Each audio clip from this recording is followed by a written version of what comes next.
Hello అండి. Summer వచ్చేసింది కదా! సమ్మర్‌లో మనం ఎక్కువగా లైట్ ఫుడ్, వేడి చేయకుండా ఉండే ఫుడ్ తినడానికి ట్రై చేస్తూ ఉంటాం కదా!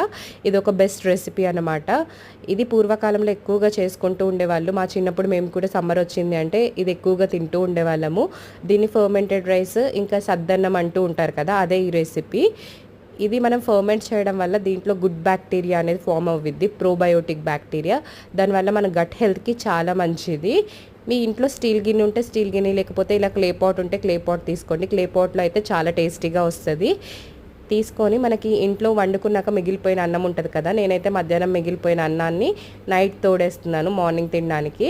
అన్నంని మునిగిపోయేంత వరకు హాఫ్ వాటర్, హాఫ్ మిల్క్ వేసుకొని కొన్ని మజ్జిగ చుక్కలు వేసుకొని తోడేసుకోవాలి. నేను నైట్ తోడు మార్నింగ్‌కి ఇలా చక్కగా గట్టిగా తోడుకుంది.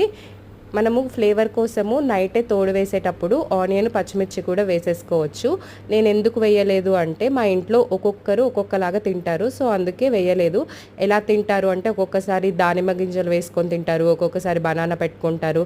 లేకపోతే నూరిన పచ్చడి ఉంటే నూరిన పచ్చడి, లేకపోతే ఇంకా తాలింపు వేసుకొని తినొచ్చు. ఇప్పుడైతే నేను కొంచెం గట్టిగా ఉంది కాబట్టి కొంచెం వాటర్ వేసి, టేస్ట్ కోసం సాల్ట్ వేసి, ఆనియన్, పచ్చిమిర్చి చిన్న చిన్నగా కట్ చేసి సర్వ్ చేశాను. ఇది చాలా టేస్టీగా ఉంటది కూడా ఈ రెసిపీ. ఒకసారి ట్రై చేయండి.